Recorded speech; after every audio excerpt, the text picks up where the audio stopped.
Salut à tous, bienvenue au Billet Auto les amis, j'espère que vous allez bien. Aujourd'hui on est dans les environs de Rodez à l'occasion du rallye du Rouergue pour essayer la petite nouveauté basée sur la 124 Spider de chez Abarth, la 124 GT, on en parle de suite, let's go.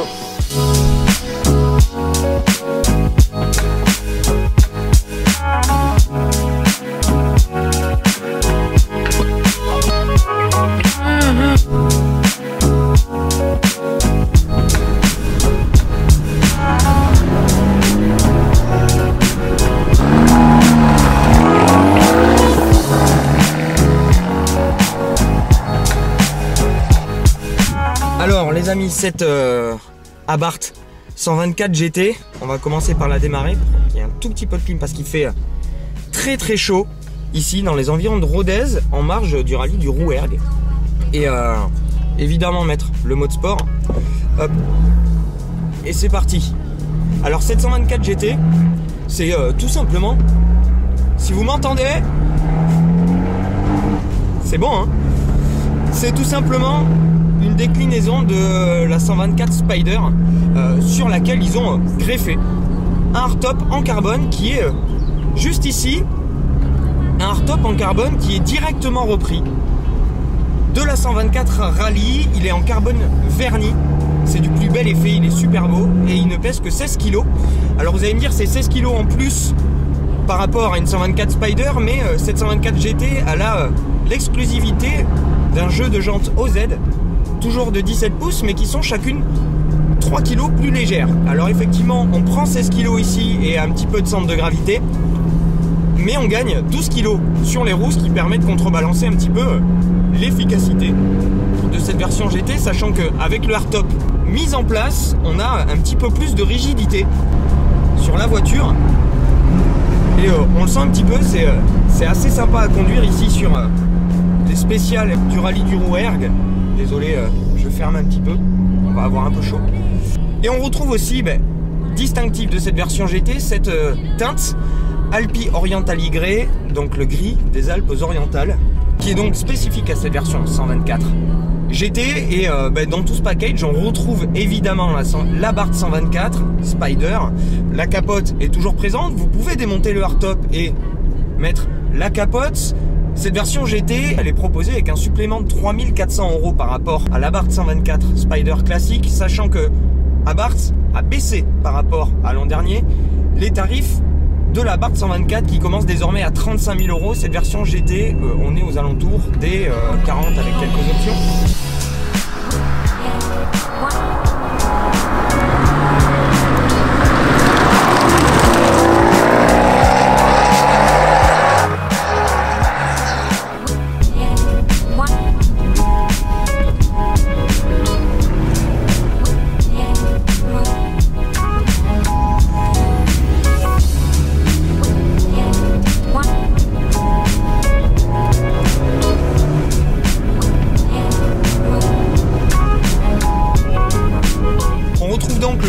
Le 4 cylindres 1,4 litre turbo de 170 chevaux et 250 Nm de couple accouplé à ce fameux échappement Monza à quadruple sortie qui sonne super bien, un tout petit peu plus fort quand vous activez le mode sport. Le mode sport ça va vous affermir un tout petit peu la direction.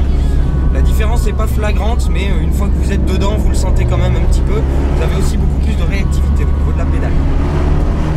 En dehors de ça, on retrouve vraiment la 124 Spider que j'ai eu l'occasion d'essayer en Corse l'an dernier et également l'an dernier sur les routes du rallye d'Alsace. Le petit roadster très sympathique, assez léger, 1045-1050 kg avec 170 chevaux, une propulsion équilibrée, répartition à 50-50 des masses, un différentiel autobloquant mécanique à l'arrière et des suspensions Bilstein spécialement étudiées et qui offrent un très joli compromis confort-efficacité. On peut cruiser avec, que ça soit de manière lente ou de manière dynamique, et une fois que vous le rentrez dedans, elle est assez cool de gratifier d'un joli son. Voilà, et une fois que vous êtes dedans, vous pouvez vraiment attaquer. On a un train avant qui se place très facilement, la direction est assez précise, je la trouve pas assez directe malheureusement, mais elle est très précise, ça vous permet d'enrouler comme vous le voulez. Et ça rend la voiture assez mobile, et comme on est assis quasiment sur le train arrière et que la répartition des masses, comme je vous disais, à 50-50 est vraiment ultra efficace, et bien vous la sentez pivoter, vous sentez tout ce que fait la voiture et ça vous permet de pouvoir avoir des sensations et de faire vraiment pivoter la voiture sur son point milieu sans forcément prendre de risques ou attaquer comme des dingues. Et on a pu le vérifier ce matin, mais je reste vraiment sur mes souvenirs corses et alsaciens de cette 124 Spider, parce que là on est sur les routes du rallye du Rouergue du côté de Rodez en Aveyron, et c'est un petit peu compliqué. Ils ont tout gravillonné, en tout cas sur les parties où on a pu rouler un petit peu fort, c'est-à-dire 80 km/h, merci notre cher gouvernement. On s'est quand même rendu compte que c'était drôlement efficace et drôlement marrant, notamment niveau sonorité. Si j'avais un truc à lui reprocher, ça serait le freinage. Il faut vraiment aller chercher loin le mordant à la pédale, et l'endurance c'est pas exceptionnel. C'est dommage parce qu'elle fait que 1045 kg, et honnêtement avec un poids comme celui-là, on aurait plutôt envie d'avoir une voiture qui attaque bien le bitume. Là au lieu de ça, il faut quand même faire un tout petit peu attention, mais sinon ça passe bien, et voilà. Et une fois que vous êtes en virage, eh ben, vous avez la chance d'avoir une petite barquette qui se place super bien sur le bitume, et c'est super agréable.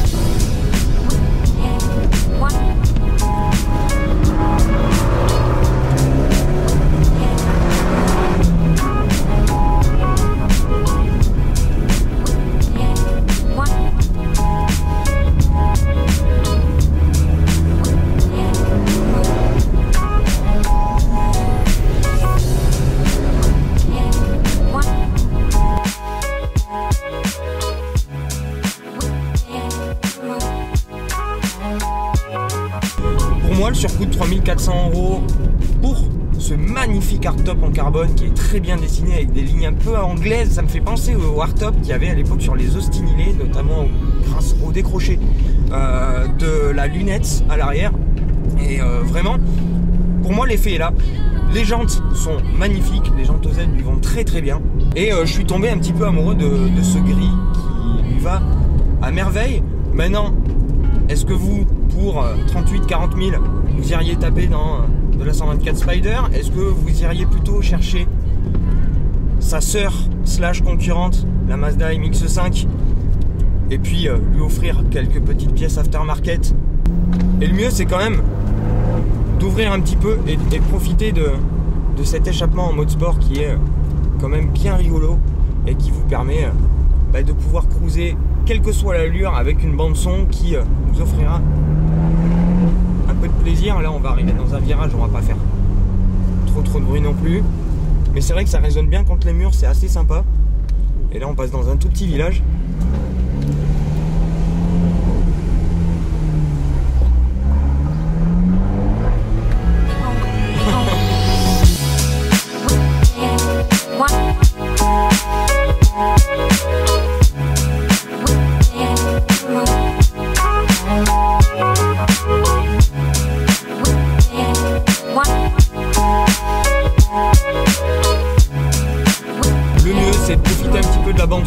C'est pour moi une version intéressante de cette Abarth 124. Le Spider coûtera effectivement moins cher, mais il est pour moi moins attirant, parce que pour le coup c'est pas mal pour faire de la toute saison d'avoir ce hardtop qui insonorise mieux que la capote, qui vous coupe un petit peu plus des bruits d'air et des bruits de roulement, et qui lui offre clairement une petite bouille très sympa, et qui fait penser un petit peu à ce qu'on peut retrouver dans les anciennes, et notamment, comme je vous disais, l'Austin Healey avec le décroché de lunettes qui est, pour moi, va parfaitement à ce joli petit hardtop en carbone.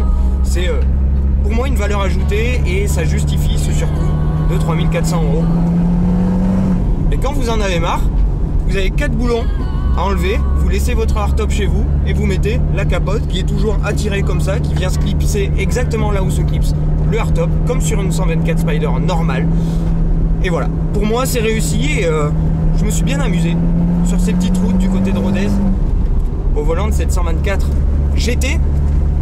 N'hésitez pas à me dire ce que vous en pensez, si vous préférez une 124 Spider, une Mazda MX-5 avec quelques pièces d'aftermarket pour la rendre un tout petit peu plus épicée. La troisième c'était un peu optimiste là. Ou cette 124 GT qui peut offrir de belles choses, et un joli compromis éventuellement entre une MX-5 RF et une 124 Spider. Donc voilà les amis, j'espère en tout cas que vous avez aimé les images sur le pouce, vraiment, qu'on vous a apporté sur ce petit essai rapido. Si c'est le cas, n'hésitez pas à mettre le petit pouce, à vous abonner si c'est pas déjà fait. Et moi je vous retrouve très très vite au Mans pour le Mans classique, un plateau d'exception cette année. Et puis toute la bande à Fais-moi peur sera réunie. On aura une jolie petite bande d'intellectuels. Et n'hésitez pas à mettre en commentaire si vous avez des défis, comme je vous en avais déjà parlé, à nous filer pour le Mans. Voilà, d'ici là, je vous souhaite une très très bonne continuation les amis. Bonne fin de ce que vous êtes en train de faire. Et à la semaine prochaine pour le Mans classique. Ciao.